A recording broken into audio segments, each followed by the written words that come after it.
नमस्कार।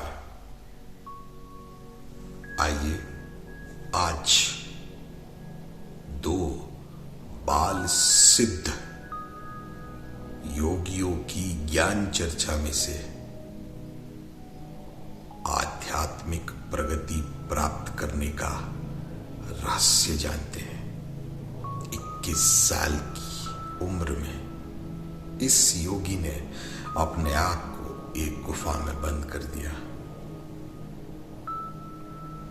और शरीर में से बाहर निकल गए। शरीर वहीं पे रखा, शरीर को जलाया नहीं, शरीर को दफनाया भी नहीं, शरीर जीवित रखा और शरीर में से बाहर निकल गए और जीवंत समाधि ले ली। जी हां, मैं उस महान संत ज्ञानेश्वर महाराज के बारे में बात कर रहा हूं, जिन्होंने 21 साल की उम्र में जीवंत समाधि ली।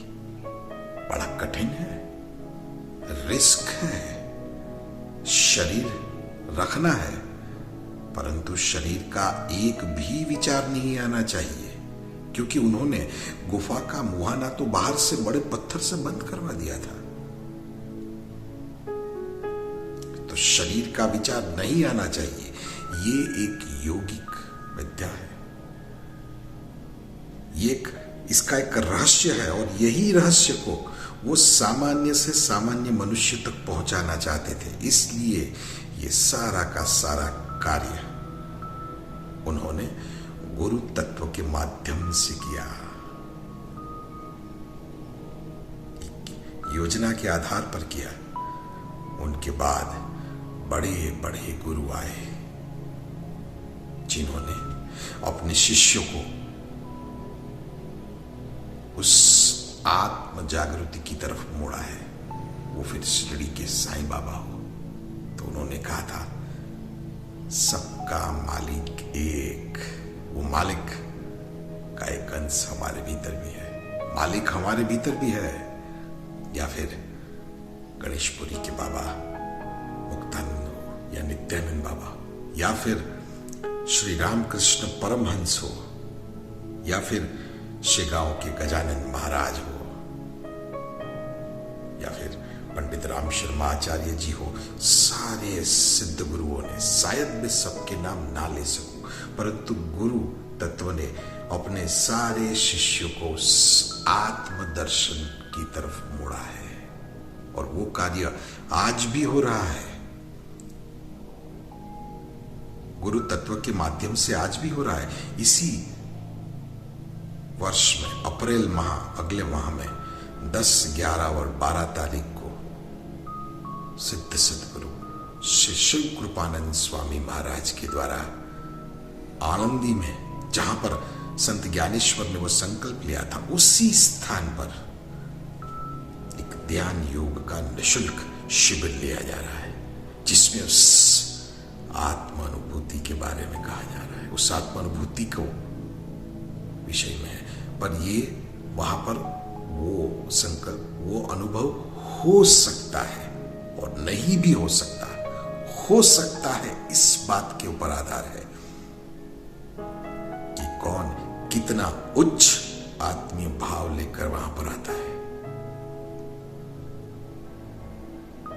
लॉजिक नहीं, लॉजिक लिया तो नहीं भी हो सकता है, और तो हो सकता है आप पर और मुझ पर हमारे गुरुओं ने उसी आत्म अनुभूति के ऊपर काम किया हो। तो ये अगर आपके ऊपर, अगर लग रहा है कि आपके ऊपर, हमारे ऊपर हमारे गुरुओं ने ये काम किया है, तो ये जानना आपके लिए अत्यंत आवश्यक है।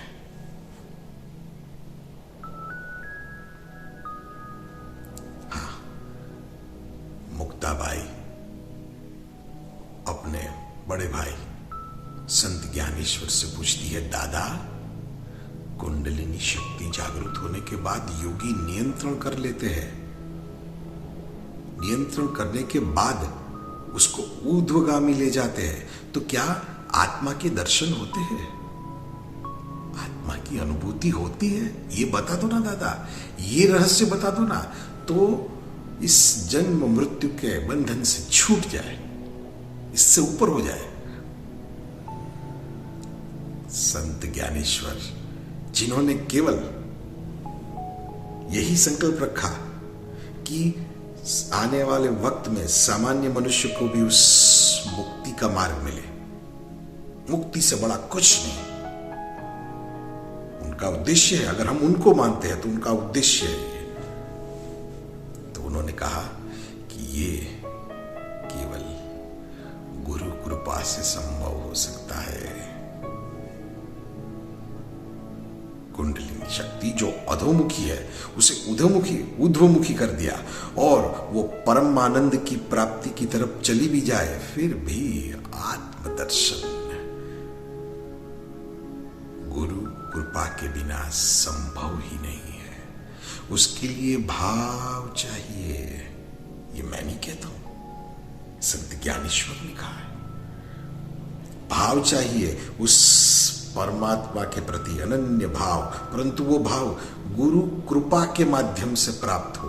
इसलिए गुरु कृपा की आवश्यकता है। तो अगर लग रहा है कि हम उस यात्रा में हैं जहां पर हमारे गुरु ने हमें, गुरु तत्व ने, शरीर बदलते रहते हैं, उस तत्व ने हमको उस आत्मदर्शन की तरफ ले गए हैं, तो और एक अवसर अप्रैल माह में 10, 11 और 12 तारीख को है, जो